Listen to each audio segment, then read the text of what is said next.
adapter le roman au public des jeunes lecteurs, parce que la jeunesse est intéressée aussi par le personnage de Dracula. Alors, la première réécriture érotique de Dracula date de 1970. Elle s'intitule The Adult Version of Dracula, la version adulte de Dracula, publiée par l'américain Al Cantor en 1970.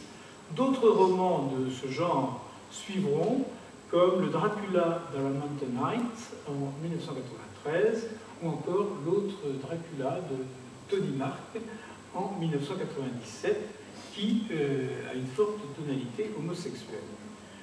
D'autres romanciers ont mis l'accent sur l'intrigue sentimentale supposée entre Dracula et Mina et ont réécrit le roman de Stoker dans ce sens, comme Nancy Kilpatrick dans son Dracula, an Eternal Love Story, Dracula, une histoire d'amour éternel, en 1998.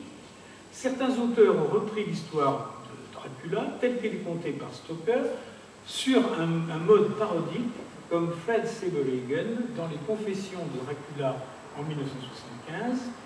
Saberhagen part du postulat selon lequel Dracula n'a pas été éliminé par le coup de poignard de Quincy Morris parce qu'il a eu le temps, au dernier moment, de se changer en brouillard. Donc, tout le monde croit qu'il s'est volatilisé en poussière, non, il s'est métamorphosé en brouillard et il a donc échappé à la mort. Donc, il revient à notre époque et il décide de rétablir la vérité sur les faits rapportés par Stoker et il s'en prend et il prend un contrepoint ironique, souvent très amusant, par exemple dans la scène où les trois femmes de Dracula vont s'apprêter à dévorer un bébé vivant, et bien on apprend que ce n'est pas un bébé, mais que c'est un petit cochon. Donc il y a des tas de petits détails comme ça qui font que Saberhagen prend un contrepoint humoristique au roman de Stoker. D'autres romans constituent ce qu'on appelle aujourd'hui des préquels au roman de Stoker, en expliquant comment Vlad Tsepes, Vlad Dracula, le voïvode du XVe siècle, est devenu le conte vampire décrit par Stoker.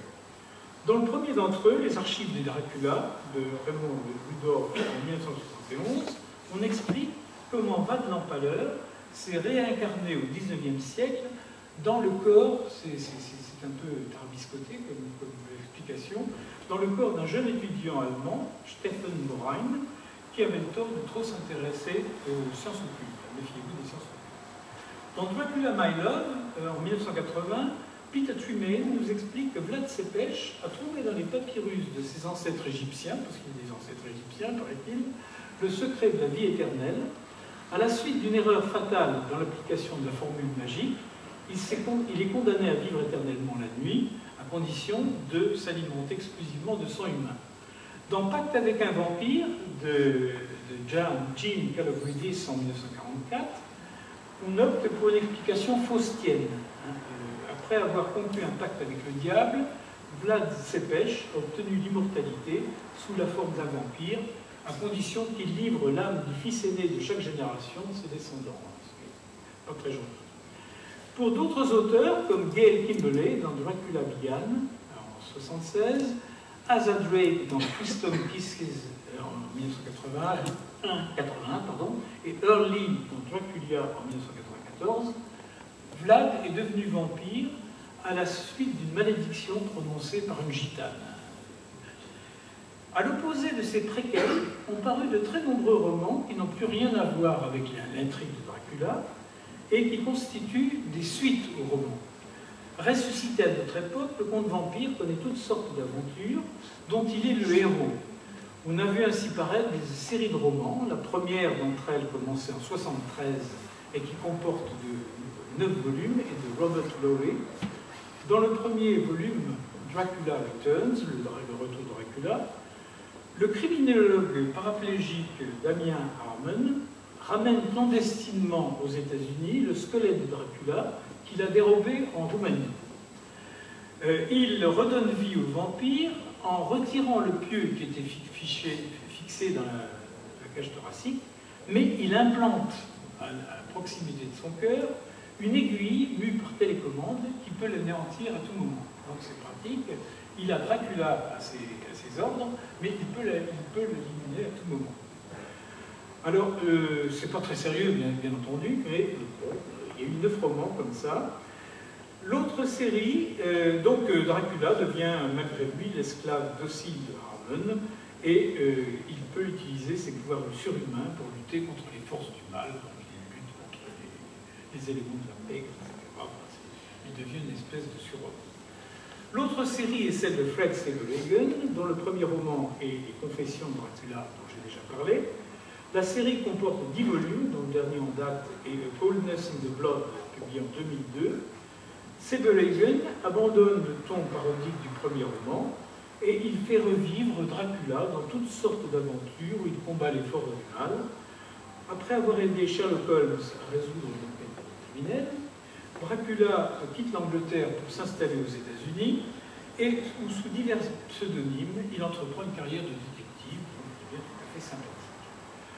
En dehors de ces deux séries, il faut encore mentionner les trilogies de Peter Tremaine en 1977 et 1980, de Gene Calogridis en 1994-1996, et surtout, ce que je vous recommande très fortement, l'excellente tétralogie de Kim Newman, qui commence par Anno Dracula, qui est en vente ici, Anno Dracula en 1992, qui comporte donc Anno Dracula, Le Baron Rouge-Champ en 1995, Le Jugement des Larmes en 1998, et Andy Warhol's Dracula en 1999, qui n'a pas été encore traduit en français, mais qui va l'être incessamment.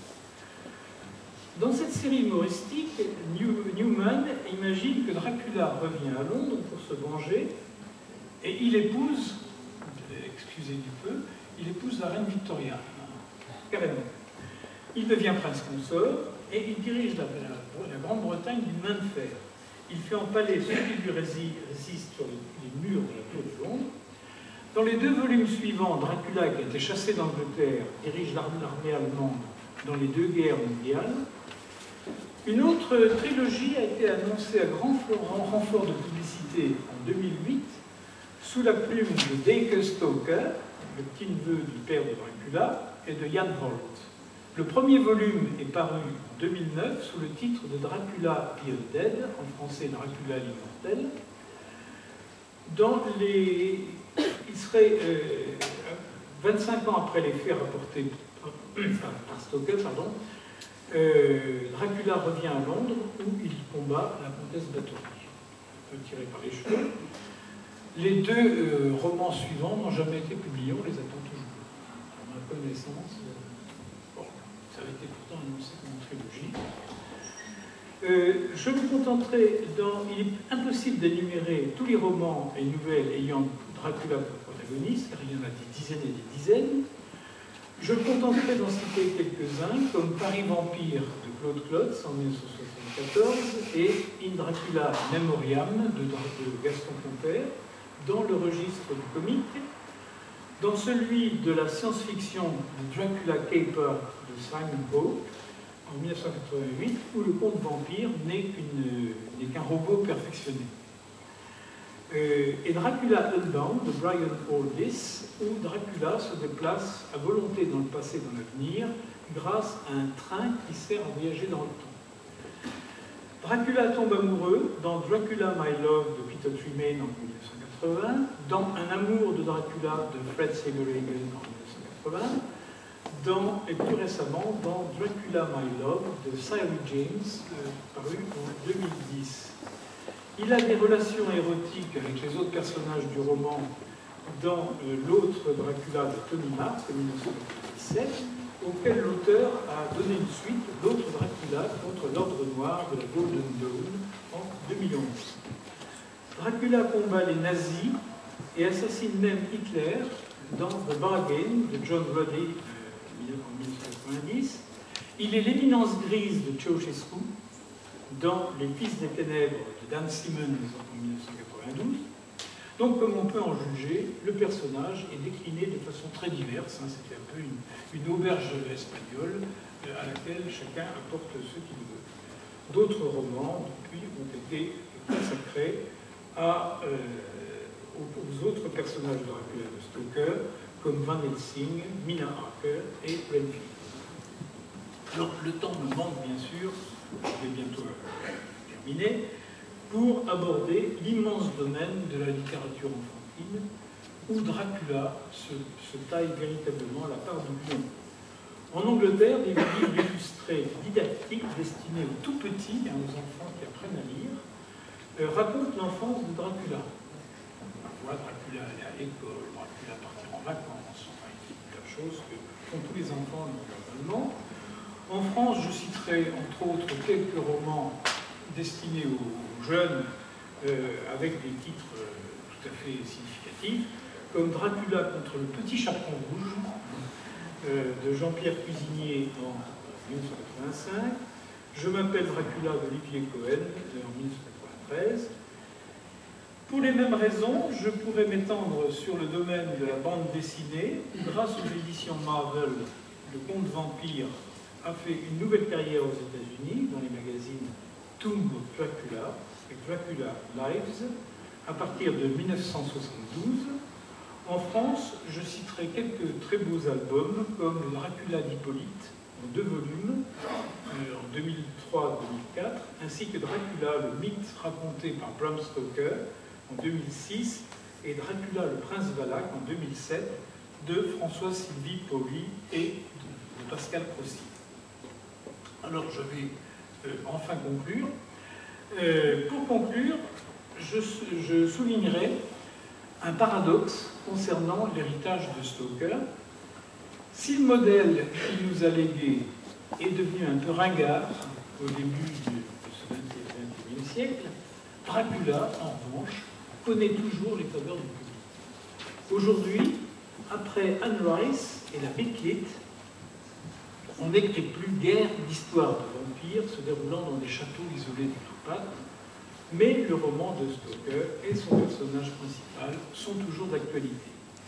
De 2000 à 2012, en dehors des récentes rééditions du Dracula de Stoker, il y en a pratiquement chaque année, j'ai répertorié pas moins de 32 romans directement inspirés de lui, et je suis sans doute en dessous de la vérité. J'en ai trouvé 32, mais il y en a peut-être 50. 17 sont consacrés à Dracula lui-même, 5 à Van Helsing, 2 à Renfield et 1 à Nina Harker et un autre à Jonathan Harker, auquel il faut ajouter L'invité de Dracula de François-Sylvie Pauly, qui met en scène Carmilla, et 4 romans de Marta Acosta, qui se déroulent dans un lieu très improbable qui s'appelle la Villa Dracula. Cela montre que le roman de Stoker a toujours un énorme impact dans l'imaginaire contemporain, et cela durera probablement tant que l'on publiera des romans. Dracula n'est pas mort. Merci.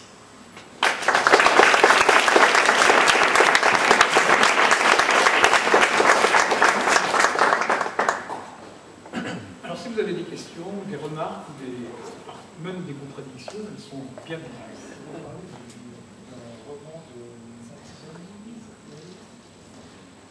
Un roman de... Oui.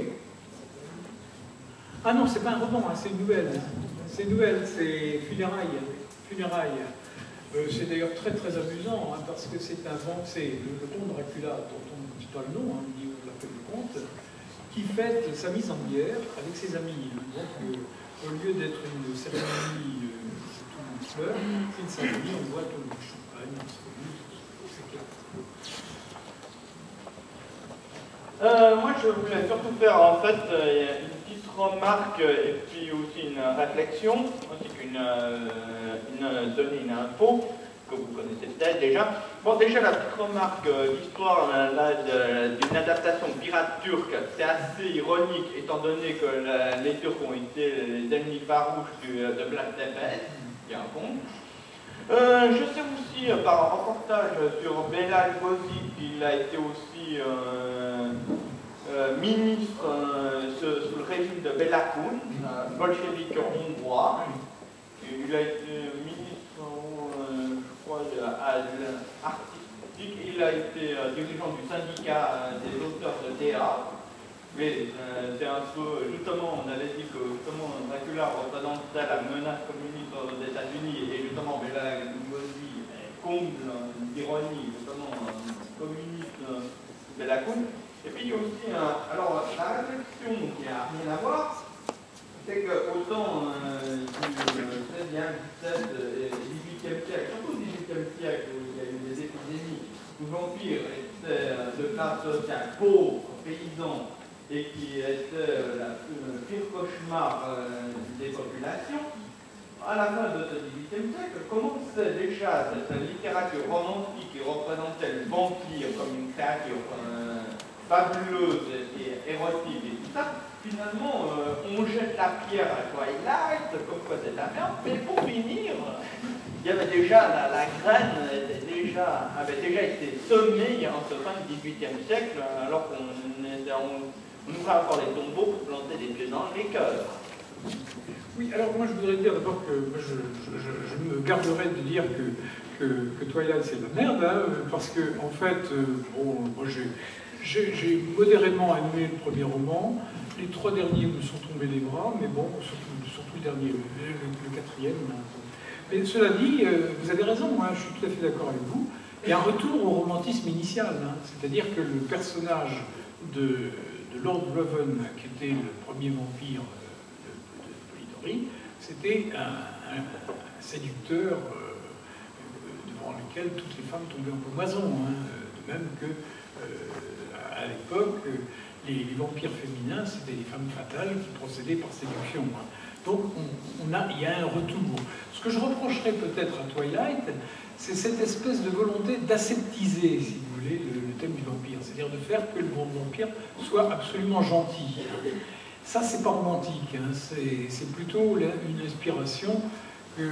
Vous savez que l'auteur est... Je n'ai rien contre les mormons, hein, mais vous savez que l'auteur est mormone, hein, elle-même, et donc ça correspond tout à fait à son idéologie. Hein. Pas d'amour avant le mariage, pas de... Donc je pense qu'effectivement, il y a un retour au romantisme initial qui a donné naissance au vampire. Mais ce que je reprocherais, en revanche, c'est qu'on a voulu absolument édulcorer, parce que vous savez peut-être que Twilight, par exemple, a été édité par une maison d'édition destinée à la jeunesse. Donc il fallait que ce soit un genre de lecture qui ne puisse pas choquer les jeunes lecteurs, et c'est sans doute une des raisons pour lesquelles c'est tellement édulcoré. On peut avoir peut-être un mormon comme président des États-Unis. Alors personnellement, on n'entre pas dans ce genre de considération, mais personnellement, je ne le souhaite pas.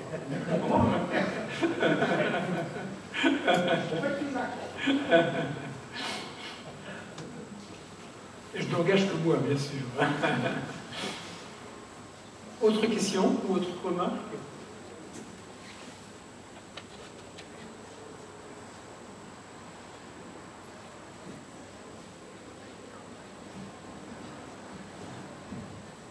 Je pense qu'on peut remercier Jean Marigny pour son intervention.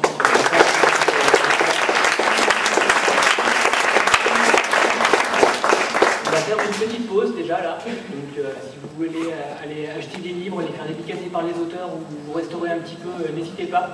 Avant, je voudrais juste préciser une chose. Vous avez devant vous sur les chaises des programmes. Dans certains des programmes,